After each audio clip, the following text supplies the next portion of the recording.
अश्वमेध यज्ञ की तैयारी आरंभ की जाएगी।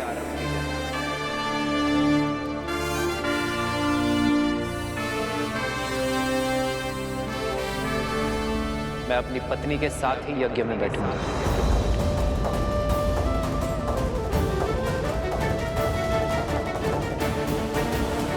अर्थात भैया दूसरा विवाह करेंगे। प्रभु, एक बार पुनः लोगों के मन में श्री राम के निर्णय को लेके प्रश्न उठ रहे हैं। जिस प्रकार अग्नि में प्रकाश और अंधकार दोनों ही तत्व व्याप्त होते हैं, उसी प्रकार मनुष्य के आत्म तत्व में सत्व और तमस दोनों ही गुण विराजमान होते हैं। जहां एक और सत्व प्रकाश और संतोष का द्योतक होता है, वहीं दूसरी ओर तमस अंधकार और असंतोष का प्रतीक है। जिस प्रकार अग्नि स्वभाव से चंचल होती है और वायु के तनिक से संचार से फैल जाती है, उसी प्रकार मनुष्य का आत्म तत्व अर्थात उसका मन भी सदा चंचल रहता है और तृप्ति अतृप्ति, संतोष असंतोष के मध्य झूलता रहता है। किंतु समाज में स्थिरता लाने का कोई तो उपाय होगा ना महादेव? ये समाज तभी स्थिर होगा देवी, जब ये श्री राम की शरण को पूर्णतः स्वीकार कर लेगा, जब ये श्री राम के प्रत्येक निर्णय को अपना सत्य, अपना धर्म मानेगा। परंतु उसका समय अभी आया नहीं है।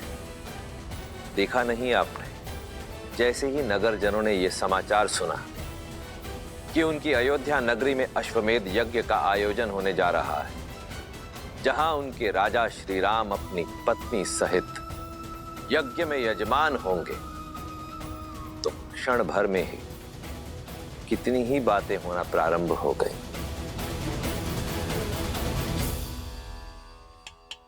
क्या कह रहे हो? जैसे उस मटके की टंकार कहती है कि ये खरा है, वैसे ही मेरी बात भी 100% सत्य है।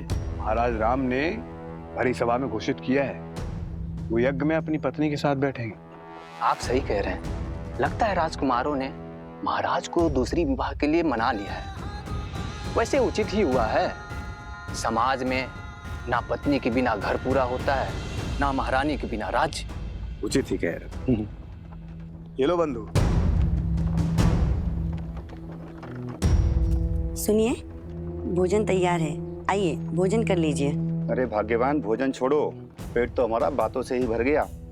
तुम नहीं जानती, समस्त नागरिकों में चर्चा है, महाराज श्री राम दूसरा विवाह करने जा रहे हैं। क्या? फिर से कहो। हाँ, अपने कानों से सुनकर आई हूँ, महाराज राम विवाह करने वाले हैं। और सुना है विवाह मत्स्य देश की राजकुमारी से करने वाले हैं। मत्स्य देश की राजकुमारी? ये तो बड़ा अशुभ समाचार है। यदि विवाह हुआ तो महारानी सीता का अपमान होगा। वही तो। कैसा अपमान? सुना है महारानी सीता इतने वर्षों से मिथिला में रह रही है, और तो और अश्वमेध यज्ञ का निमंत्रण देने के लिए महाराज स्वयं मिथिला जा रहे हैं। मुझे तो लगता है महारानी का त्याग और वनवास दोनों मिथ्या है, मिथ्या। प्रजा को भ्रमित किया जा रहा है।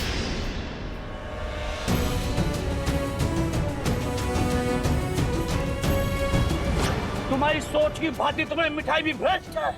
हमारे राजा राम को झूठा कह रहे हो? अरे यदि किसी द्वार पर उनकी छाया भी पड़ जाए ना, उस घर में भी कभी कोई असत्य नहीं कहता, और तुम उन्हीं पर लांछन लगा रहे हो। बहिष्कार करो, बहिष्कार करो, बहिष्कार करो, बहिष्कार करो। बहिष्कार करने से पहले इसको इसके पापों का पुरस्कार तो मिलना चाहिए।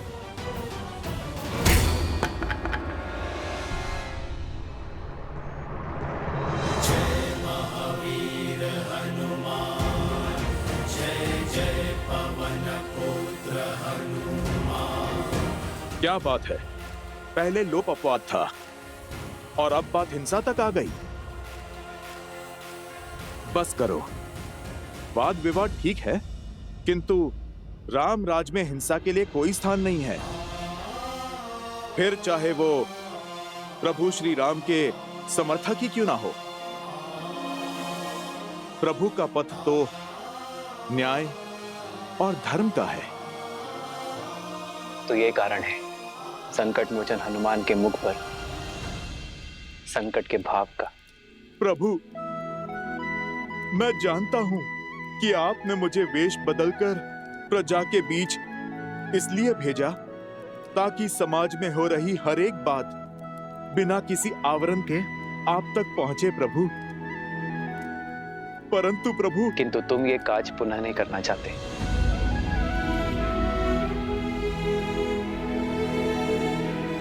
क्योंकि अगली बार ये भक्त भगवान के अपमान पर अपना क्रोध नहीं रोक पाएगा।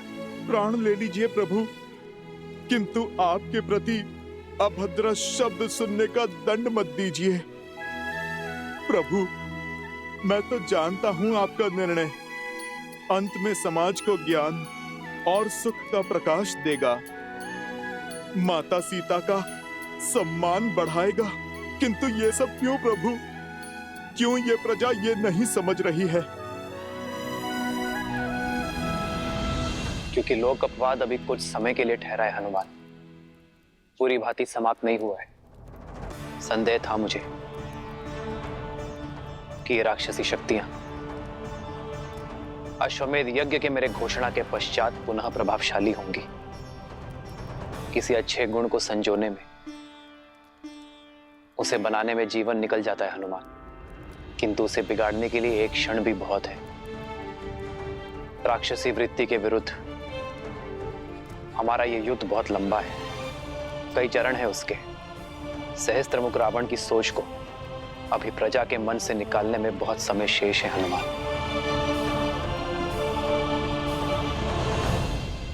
बहुत शुभ समाचार लाए हो बानासुर। अश्वमेध यज्ञ में राम का अपनी पत्नी के साथ बैठने की सूचना का उपयोग हम उसके विरुद्ध करेंगे। लोक अपवाद की जो अग्नि बुझ गई थी उसे फिर भड़काएंगे। तुम जो कर रहे हो करते रहो। जी महाराज। और मैं पूरी अयोध्या को यह विश्वास दिलाऊंगा कि उनके नर रूपी नारायण राजा राम केवल एक धूर्त राजनेता है। सीताराम। और सब तुम्हारी भांति पवित्र और निस्वार्थ तो नहीं होते ना हनुमान, जिन पर विकारों का प्रभाव ना हो। मानव मन अति चंचल होता है हनुमान। जिस प्रकार गर्भ में सोए अबोध शिशु की लात माता आनंद से सह लेती है, उसी प्रकार प्रजा की भूल होने पर एक राजा को क्रोधित होने का अधिकार नहीं है। यह अश्वमेध यज्ञ मेरी प्रसिद्धि के लिए नहीं, अयोध्या के कल्याण के लिए है। हमें राक्षस और राक्षसी सोच को अयोध्या से भगाना है। इस यज्ञ के पूर्ण होने पर कोई भी आसुर या आसुरी शक्ति अयोध्या में छुपकर नहीं बैठ पाएगी।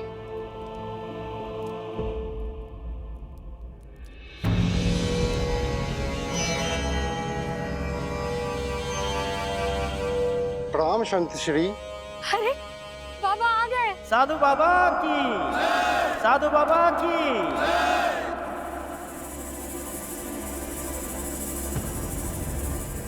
लोक अपवाद की जो अग्नि बुझ गई थी उसे फिर भड़काएंगे। तुम जो कर रहे हो करते रहो। धर्मधारी राम पुजारी बाना बाबा की जय।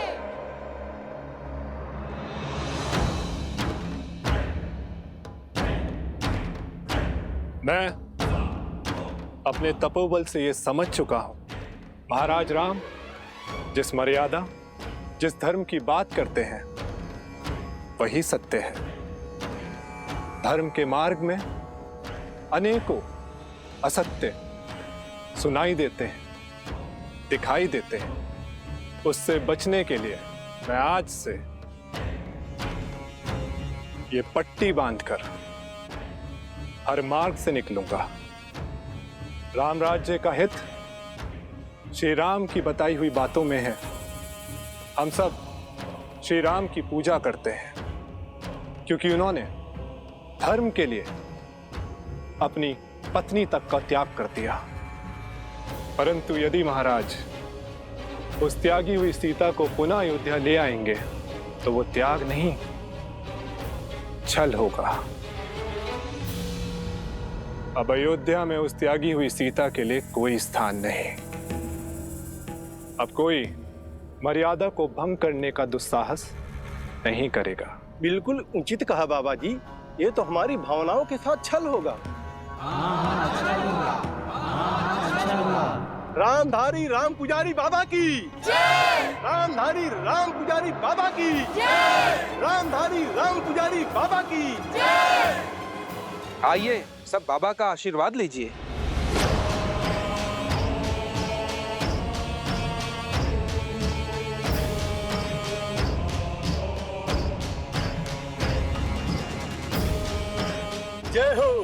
जय हो बाबा की।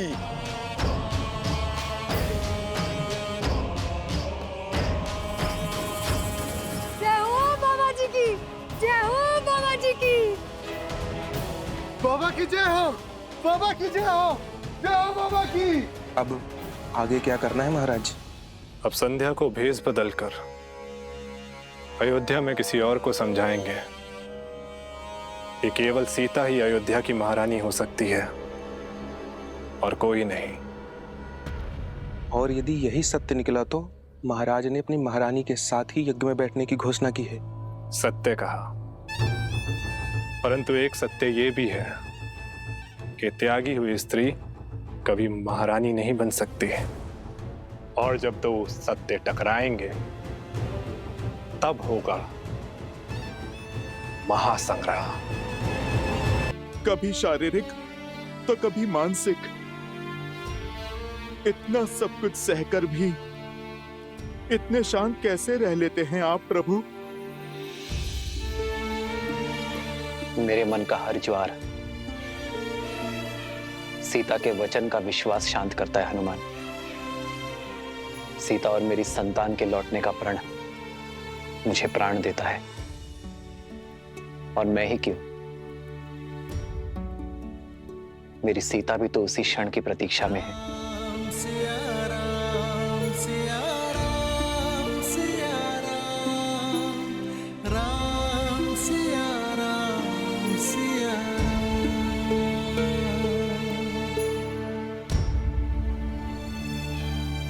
चिंता ना करें वन देवी, लवकुश आते ही होंगे। जानती हूँ, किंतु दिन ढलने के साथ साथ मन व्याकुल हो रहा है। लवकुश आ गए, लवकुश आ गए, लवकुश आ गए, लवकुश आ गए, लवकुश आ गए।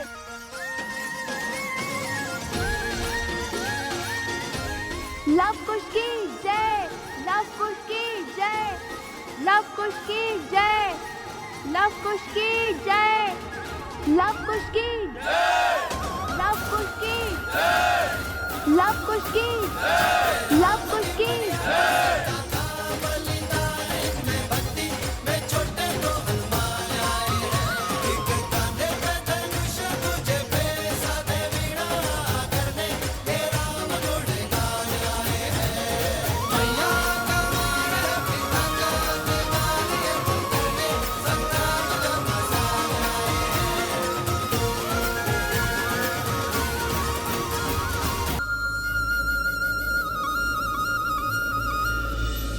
श्री राम की अर्धांगिनी सीता है वो, सीता।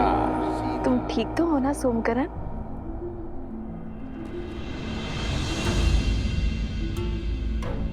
ये क्या कर रहे हो सोमकरण? उठो।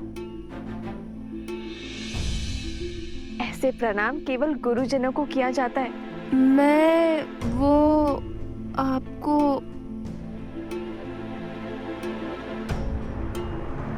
ओहो, जब से राक्षसों के बीच रहकर आया है, लगता है जैसे इसका मस्तिष्क स्वयं के नहीं, उनके नियंत्रण में है। देखिए कैसे विचित्र व्यवहार कर रहा है, कुछ बोल ही नहीं रहा। इतना ही नहीं माता, वन में फल तोड़ने से लेकर हमें खिलाने तक सब इसी ने किया। हमें तनिक भी कष्ट नहीं होने दिया। और हमारे खाने के बाद जो फल बचते थे उन फलों को ये खाता था और खेल कूद में भी जानबूझकर हार जाता था। किंतु मुझे कोई कष्ट नहीं, वो यहाँ पे भी करना सोमकर्ण। कुश, बुरी बात। मित्रों में समानता होनी चाहिए। तुम दोनों ने उसके प्राण बचाए, कदाचित इसलिए इसका मन अनुग्रह से भर गया है। उचित कहा देवी। किसी महान राज्यों के महान राजकुमारों के भांति आपके पुत्रों ने मेरी रक्षा की ना, इसीलिए मैं आपको सम्मान देने आया हूँ। राजकुमार लव, राजकुमार कुश। हो बस करो ये सम्मान करना, अन्यथा अगली बार सहायता नहीं करेंगे तुम्हारी। वैसे छवि और साहस तो राजकुमारों सा ही है, हमारी लवकुश का। महाराज जनक ने भी तो यही कहा था ना कि इन दोनों को देखकर उन्हें अयोध्या के राजकुमारों का स्मरण हो आया था।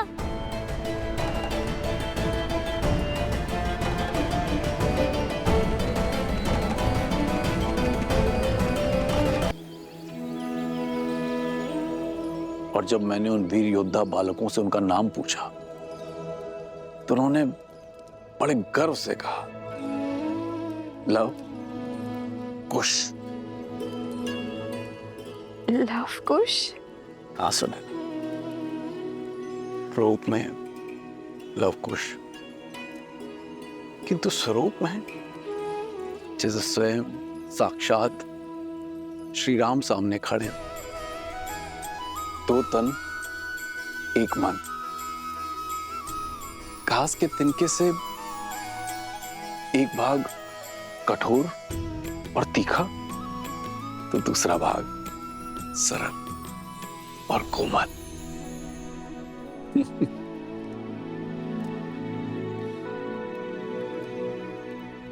जानता हूं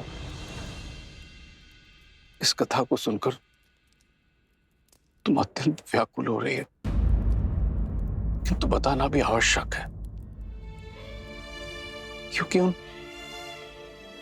वीर बालकों को देखकर मुझे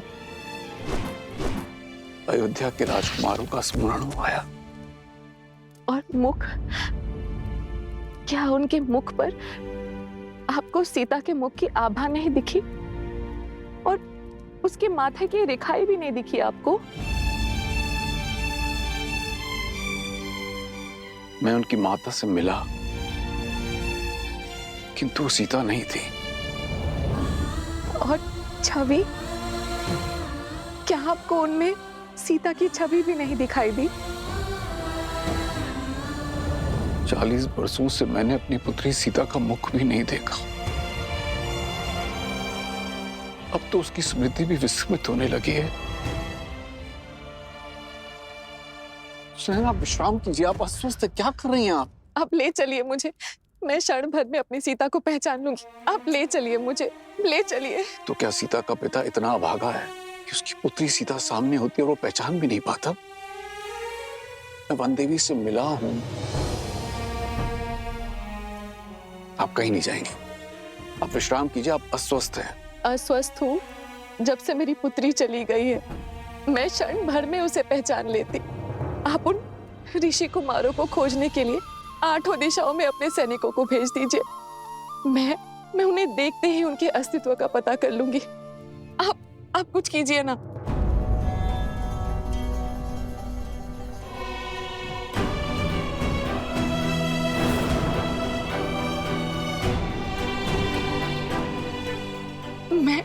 मैं खोजूंगी अपनी सीता को। हमें कहीं जाने की आवश्यकता नहीं पड़ेगी। मैं उन दोनों धनुर्धरों को यहाँ मिथिला लाने का प्रबंध करता हूँ।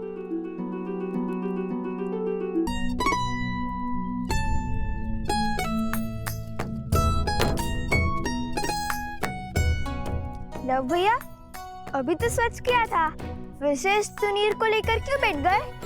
क्योंकि हमें इस तुनीर को ससम्मान मिथिला के महाराज जनक को लौटाना है। आओ, तुम भी हाथ बटाओ।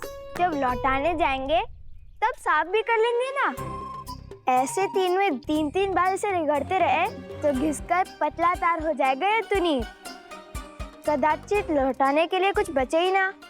अच्छा,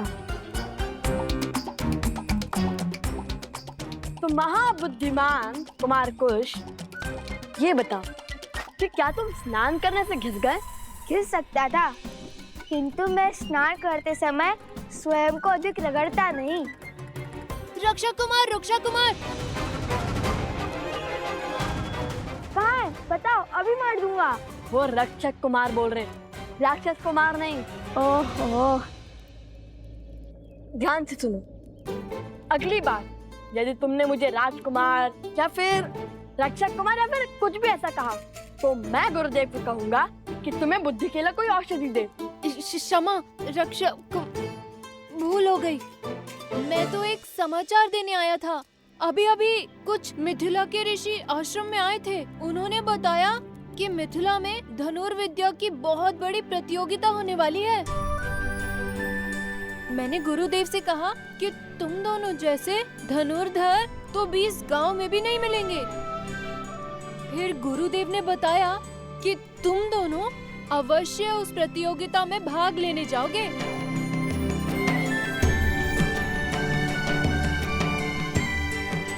अब केवल भगवान वाल्मीकि की आज्ञा शेष है। लो, महाराज जनक को तुनी लौटाने का अवसर मिल गया। हम मिथिला जाएंगे भैया। अवश्य जाएंगे। तो रुक क्यों गए? तुनी स्वच्छ करते हैं, अन्यथा मिथिला नरेश कहेंगे कि भेंट को सम्मान से नहीं रख पाए हम।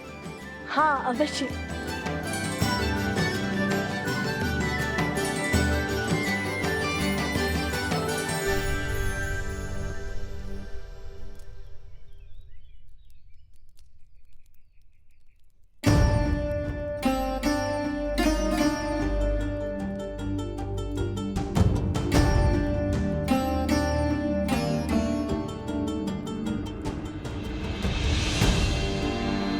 प्रणाम ऋषिवर। कल्याण हो। शब्दों में नमन, किंतु मुख मुद्रा में मनन। वन देवी, सबसे पहले तो मेरा धन्यवाद स्वीकार कीजिए। आपके पुत्रों ने मेरे भाई सोमकर्ण को बचाकर हम पर बड़ा उपकार किया है। अपने मित्र की सहायता करना उनका कर्तव्य था, और फिर लवकुश अपने गुरु भाई को अकेले संकट में कैसे छोड़ सकते थे। अवत्सरा, तुम ऋग्वेद के ज्ञाता हो। शिष्यों को मंदिर में ले जाकर पाठ आरंभ करो, मैं आता हूँ। जो आज्ञा ऋषिवर। चलो। बताइए वन देवी, क्या समस्या है? ऋषिवर, भगवान वाल्मीकि ने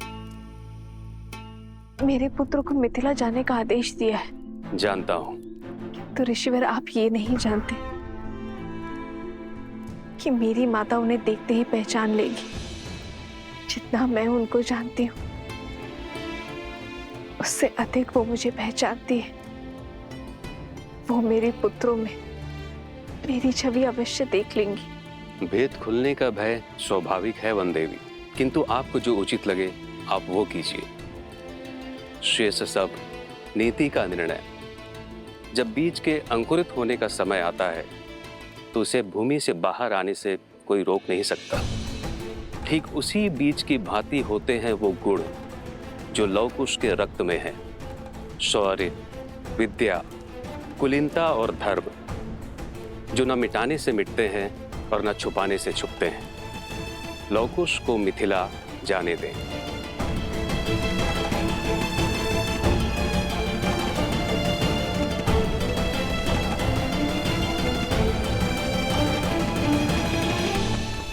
मिथिला स्वयं जाना आवश्यक है प्रभु।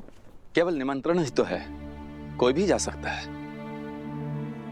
नहीं आर्य सुमन, मिथिला जाने का कारण केवल निमंत्रण नहीं है। मिथिला मेरी प्रतीक्षा कर रही है। सीता के साथ जो हुआ उस पर मिथिला ने कोई आपत्ति नहीं की। यदि अब यह जमाता निमंत्रण देने नहीं पहुंचेगा तो उनका मन विचलित हो सकता है, और फिर मिथिला में मेरी सीता की स्मृतियां बसी हैं।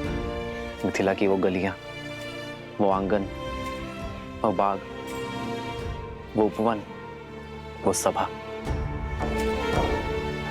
मैं पुनः देखना चाहता हूँ आर्य समंत, जहां मेरी सीता पली बढ़ी, जहां मैं उससे मिला। वर्षों से मैंने मेरी सीता को नहीं देखा है। उनके माता पिता का आशीष लूंगा तो मेरे मन को थोड़ी ठंडक पहुंचेगी। प्रभु, मेरी भी प्रबल इच्छा है वहां पर जाने की। मेरी तो सदा से ही इच्छा थी उस पावन भूमि को देखने की, जिसने इस संसार को और मेरे प्रभु श्री राम को माता सीता दी। प्रभु, आपके आशीर्वाद से आज ये मेरा स्वप्न भी पूरा हो जाएगा। ये कोलाहल कैसा है? प्रभु, मैं देखता हूं।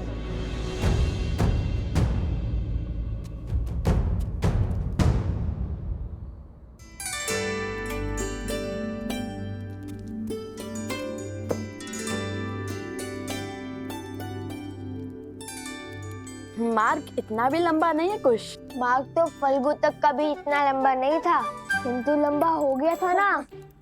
कोई सोमकर्ण पुनः लुप्त हो गया तो जैसे अपने मकरासुर के युद्ध में जो सीखा, उसका उपयोग रक्त केतु के जाल से बचने के लिए किया। वैसे मैंने भी सीखा है, ढेर सारे भोजन साथ लेकर चलना। हे कुमार कुश, इस बार कहीं नहीं जाएगा सोमकर्ण, क्योंकि इस बार हमारे मार्ग में हमारे साथ उसके भाई और हमारे उपगुरु अवस्था भी साथ जा रहे हैं। और भला बड़े भाई के होते हुए छोटे भाई को कुछ हो सकता है क्या? तो ये भोजन छोड़ दो भैया। अरे नहीं नहीं नहीं, ये तो शस्त्रों से भी अधिक महत्वपूर्ण है, क्योंकि यदि तुम्हारा पेट भरा रहेगा तो भूख भुलाने के लिए तुम्हारी उटपटांग बातें और विचित्र कुतर्कों के बाण नहीं सहने पड़ेंगे हमें। पिछली बार तो गाँव उठाने की बात कर रहे थे, इस बार पूरा संसार ना उठा लेना तुम। भैया, मुझे तो अब भी विश्वास नहीं हो रहा है कि हम देवी सीता की नगरी जा रहे हैं। वो उपवन, वहाँ के शिव मंदिर, वो दरबार जहाँ पे श्री राम ने धनुष बाण किया, सब साक्षात देखने को मिलेंगे, है ना भैया? अद्भुत। अवश्य।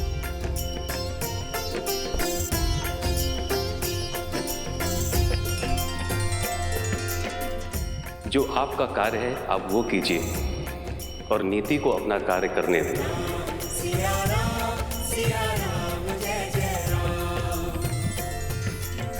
प्रणाम ब्राह्मण देव, कहिए क्या समस्या है?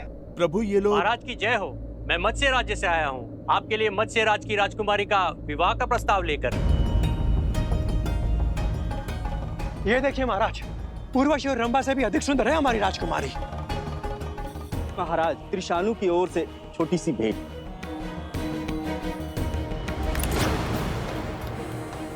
हमारे महाराज तो धन के साथ आपको अपने राज्य का चौथा भाग भी देने के लिए सज्ज है श्री राम।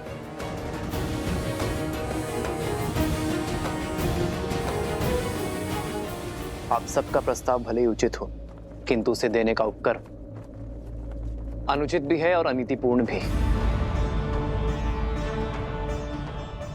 विवाह कोई व्यवसाय नहीं है जिसका आधार केवल संपत्ति का लेन देन हो। ये मेरा आपसे अनुरोध है कि अपनी राजकुमारियों का अपमान ना करें। एक स्त्री को भोग्य बनाकर प्रस्तुत ना करें।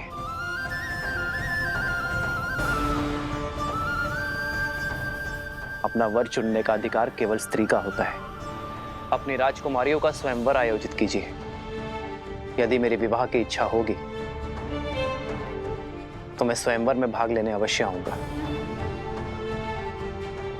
धन्य है आप श्री राम, आपके शब्दों ने हमें हमारी भूल का आभास करवाया। आपके आदेश का पालन अवश्य होगा। धन्यवाद। आप सब बड़ी दूर से आए हैं। कुछ दिनों के लिए अयोध्या में विश्राम आदि करके ही लौटिएगा। आज्ञा दे।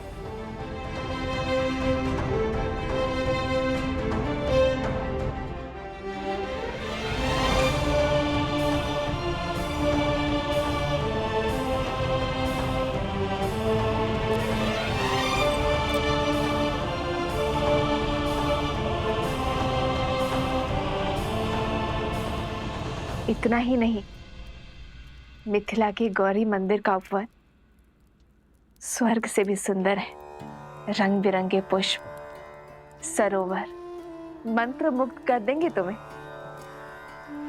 माता, ऐसा लगता है जैसे आप मिथिला और महारानी सीता के दर्शन कर चुकी हैं।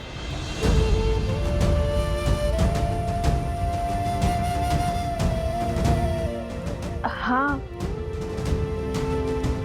हाँ, बालपन में गई थी मिथिला, कुमारी सीता को भी देखा था। जानते हो, ज्ञान की नगरी कहलाती है मिथिला। जब हम तुनील लौटाने महाराज जनक से मिलेंगे तब हम उन्हें बताएंगे कि हमारी माता महारानी सीता की सखी थे। महारानी सीता की नगरी देखने के लिए रहा नहीं जा रहा मुझसे तो। एक बात स्मरण रहे, तुम दोनों वहां स्पर्धा में भाग लेने के लिए जा रहे हो, तो बाकी प्रतियोगियों से भिन्न नहीं रहना, क्योंकि यदि उन्हें ज्ञात हुआ कि तुम दोनों मिथिला नरेश को जानते हो तो बातें बनेंगी। तुम दोनों जीत तो जाओगे, किंतु अन्य स्पर्धक मिथिला नरेश पर पक्षपात का लांछन लगाएंगे। तो उचित यही होगा इस स्पर्धा के अंत होने तक तुम दोनों उनकी दृष्टि से ओझल रहना। जी माता। किंतु अंत में तो हमें तो उनसे मिलना ही होगा ना। हम उन्हें कहेंगे कि प्रभु श्री राम और महारानी सीता के नाम पे पत्र लिख दे, जिससे अयोध्या पहुंचाने का कार्य हम करेंगे। और इसी बहाने प्रभु श्री राम और महारानी सीता दोनों के दर्शन पालेंगे। अवश्य, किंतु महारानी सीता को माता सीता कहोगे तो उन्हें अधिक सुख मिलेगा। माता सीता? माता सीता?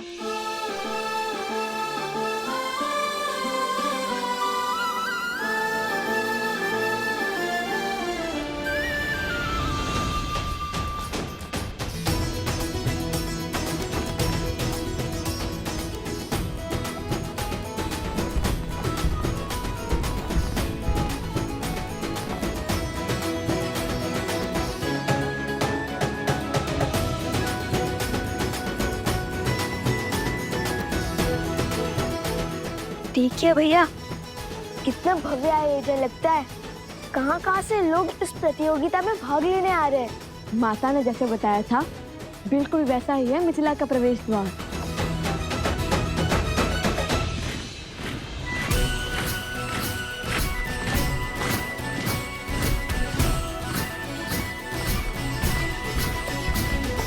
अयोध्या का ध्वज?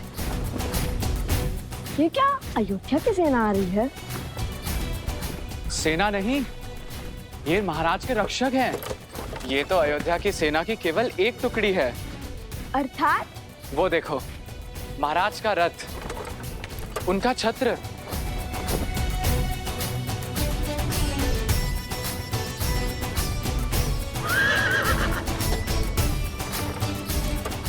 अद्भुत, ये तो श्री राम का रथ है।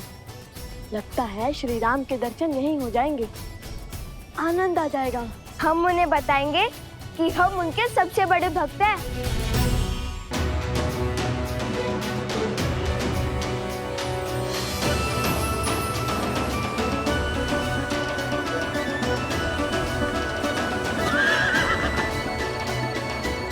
जय श्री राम।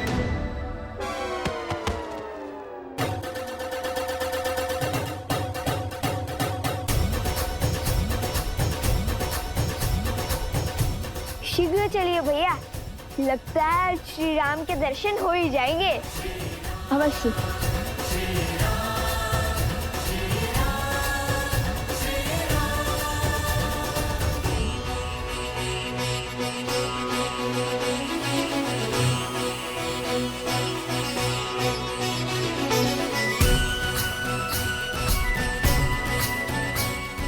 राजकुमार सतानंद जी, ये मैं क्या सुन रहा हूं? क्या ये सत्य है कि श्री राम जी स्वयं मिथिला पधार है? शत-प्रतिशत महाराज, ये रक्षक टुकड़ी अयोध्या नरेश महाराज श्री राम की है, जो सदैव महाराज की यात्रा के साथ ही होती है। और मुझे ऐसा प्रतीत हो रहा है कि ये आपको अश्वमेध यज्ञ हेतु आमंत्रित करने आ रहे हैं।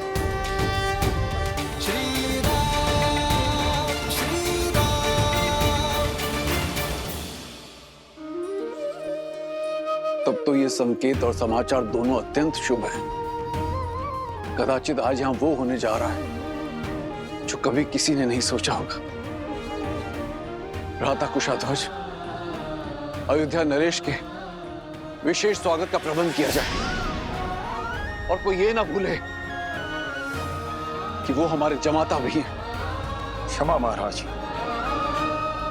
किंतु मिथिला की राजकुमारी आपकी पुत्री का त्याग करने वाले का कैसा स्वागत सत्कार।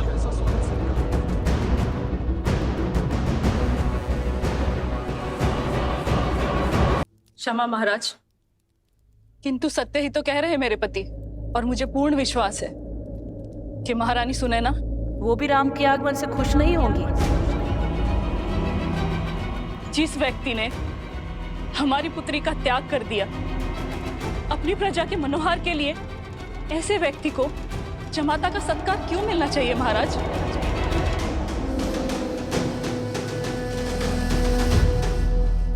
उचित कह रही हैं देवी चंद्रभागा। महाराज अयोध्यापति को किसी विशेष स्वागत का अधिकार नहीं है।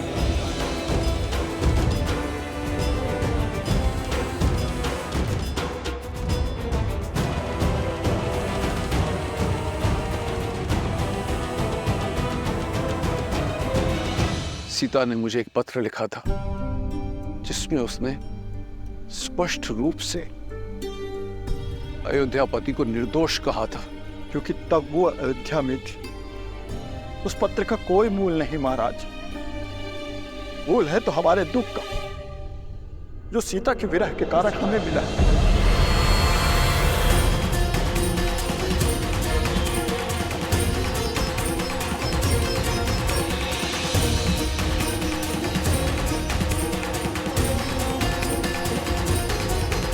ध्वज, अयोध्या नरेश के विशेष स्वागत का प्रबंध किया जाए। क्षमा महाराज, आपकी पुत्री का त्याग करने वाले का कैसा स्वागत सत्कार। सीता ने मुझे एक पत्र लिखा था जिसमें उसने स्पष्ट रूप से अयोध्यापति को निर्दोष कहा था, क्योंकि तब वो अयोध्या में थी। उस पत्र का कोई मूल नहीं महाराज। मूल है तो हमारे दुख का, जो सीता के विरह के कारण हमें मिला।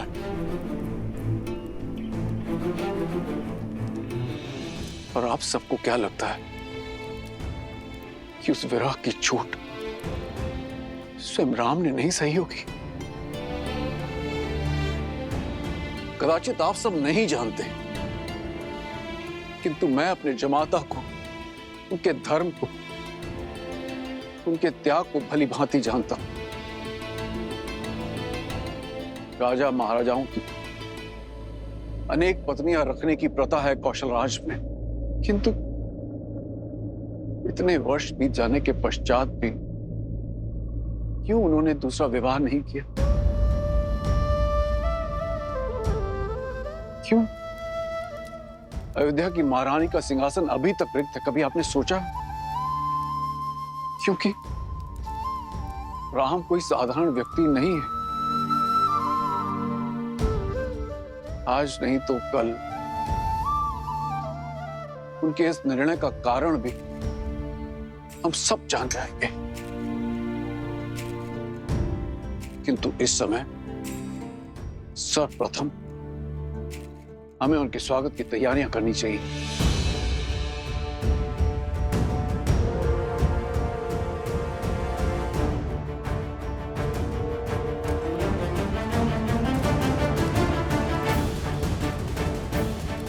ये हमारा आदेश है।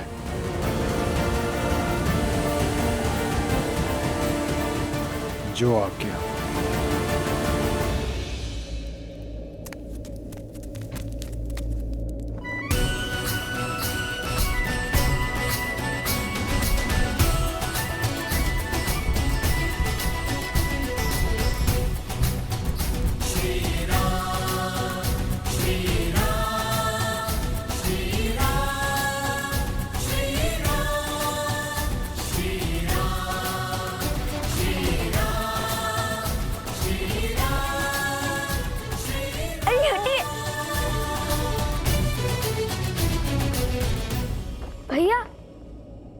में तो कोई नहीं है।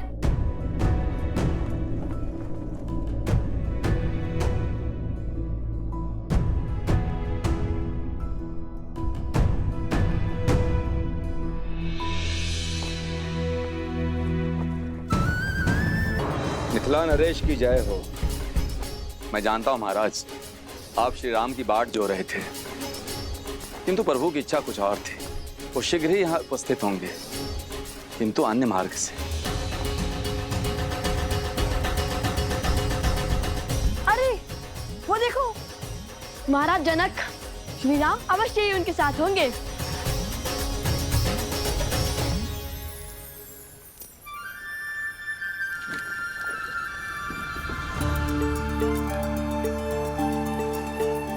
लगता है इस मार्ग से बीती कोई स्मृति जुड़ी है। हाँ हनुमान, ये वही मार्ग है जहां से गुरु विश्वामित्र हमें अयोध्या से मिथिला लेकर आए थे।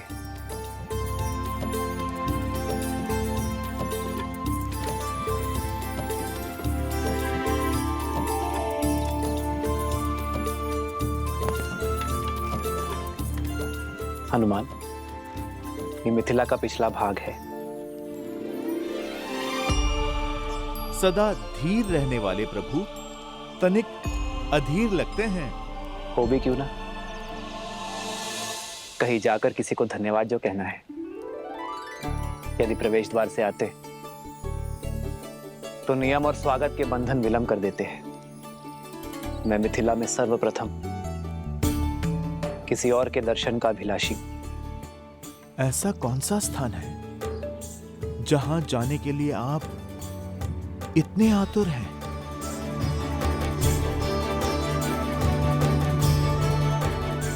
आओ हनुमान।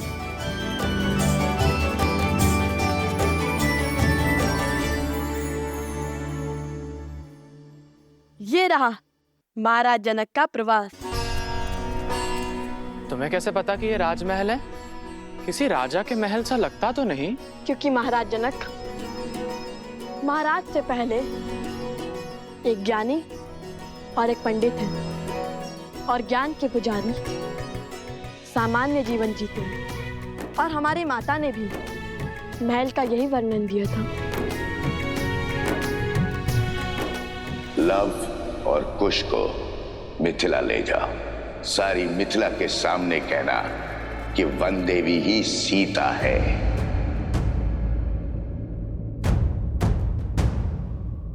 भैया, हम भीतर नहीं जा सकते। माता ने कहा था स्पर्धा से पहले महाराज से नहीं मिलना। अरे हाँ, स्पर्धा के बाद विजेता की भांति भेंट करेंगे हम महाराज जनक से।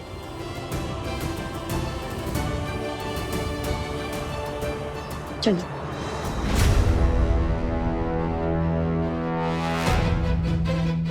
कौन हो तुम और हमें देखकर मुड़े क्यों? और ये महाराजा जनक का तुनीर तुम्हारे पास क्या कर रहा है?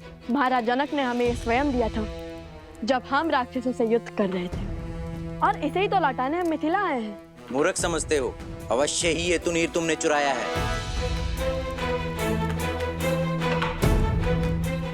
चलो महाराज के पास ले चलते हैं इन्हें।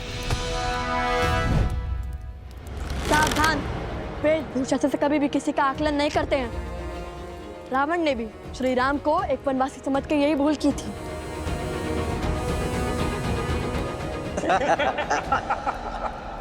भैया, माता का आदेश भूल गए? अब तुम्हें ज्ञात होगा कि माटी में स्नान किसे कहते हैं।